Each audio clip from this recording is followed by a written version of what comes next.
А вот видите, когда человек одевает, она совершенно другая. Вот на фотографиях, которые вон висят, вот они выглядят вот так. Я шила вот этот костюм в течение 20 дней, без выходных. Иногда в 5 часов утра вставала, иногда в 6. Это полностью руками сшитая. Изделия мастерицы не ослепляют сиянием бисера и блесток. Они несут древние традиции народа Саха. Ее уникальные изделия сложно отличить от тех, которые носили века назад, а тогда смотрели не только на красоту, но и функциональность. Ну, скудная еда, конечно, у бедняка, да. С утра до вечера, чтобы ходить, он брал с собой, несколько этих кусочков чего-нибудь, да. Клал он сюда и натягивал вот эту шапку.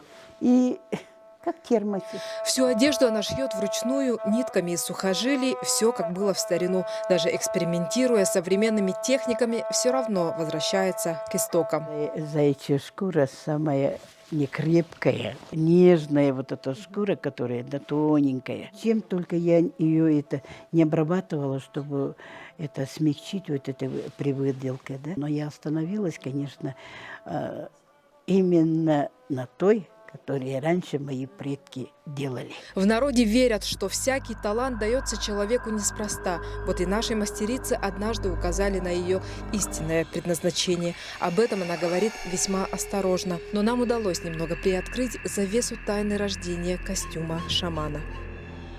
Обрядовые эти, такие одежды лучше простому смертному лучше не прикасаться.